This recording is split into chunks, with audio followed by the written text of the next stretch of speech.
Social media पर इन दिनों मेरा चरित्र बताने वाली पोस्ट की बाढ़ आई हुई है। सबको बताना है कि मैं कितनी ज्यादा चरित्रहीन हूं। पूरी क्रिएटिविटी के साथ कीचड़ उछाला जा रहा है। एडिटेड तस्वीरों का पूरा एल्बम घूम रहा है और एडिटेड फोन कॉल से लेकर अफवाहों तक का बाजार खूब गर्म है। कुल मिलाकर सबको मजा आ रहा है। इंटरेस्टिंग बात यह है कि यह सब काम देशभक्ति के नाम पर हो रहा है और मुझे गालियां देकर लोग झटपट देशभक्त बन जा रहे हैं।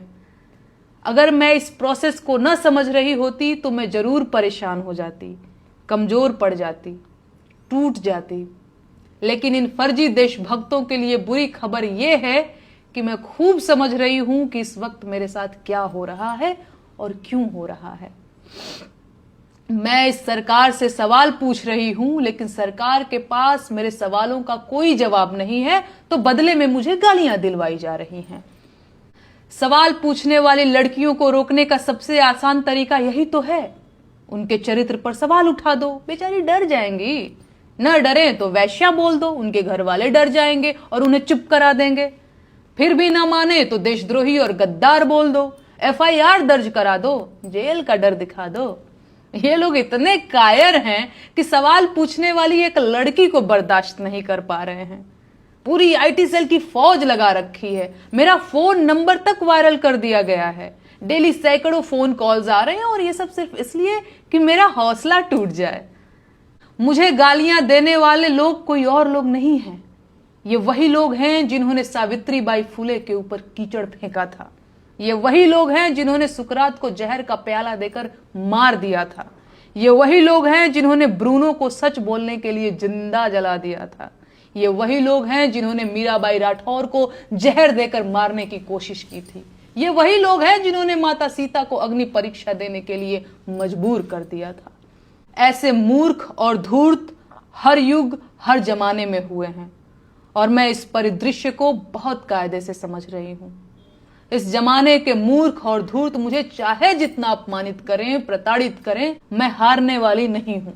वो मेरा जीवन ले सकते हैं लेकिन मेरा हौसला नहीं तोड़ सकते। सुकरात अगर जहर का प्याला न पीता तो मर चुका होता, पर सुकरात आज भी इसीलिए जिंदा है क्योंकि उसने झूठ बोलने के बदले जहर पीना स्वीकार किया। मैं इस देश के लोकतंत्र को बचाने की लड़ाई लड़ रही हूं। आम जनता के उन मुद्दों की लड़ाई लड़ रही हूं जिन्हें सरकार में बैठे लोगों ने पीछे धकेल दिया है। इस देश की जनता को रोजगार चाहिए सर, महंगाई से छुटकारा चाहिए, अच्छे स्कूल और अच्छे अस्पताल चाहिए, अस्पतालों में डॉक्टर और स्कूलों में शिक्षक चाहिए। आम जनता को हिंदू मुसलमान और मंदिर मस्जिद के झगड़े नहीं चाहिए। लेकिन इस सरकार ने आम जनता को सिवाय झगड़ों के और कुछ नहीं दिया है। सरकार इस देश को कमजोर कर रही है और मैं ये होने नहीं दूंगी। ये देश इस सरकार की जागीर नहीं है और प्रधानमंत्री देश के मालिक नहीं हैं। मैं ये बात 1000 बार बोलूंगी, फिर चाहे इसके लिए मुझे जहर का प्याला ही क्यों न पीना पड़े। इस देश के हाकिम को पता होना चाहिए कि मैं सिकंदर लोदी से नहीं डरती हूं। बाकी इस देश के महिला आयोग से मुझे कोई शिकायत नहीं है। आपकी मजबूरी मैं समझ सकती हूं।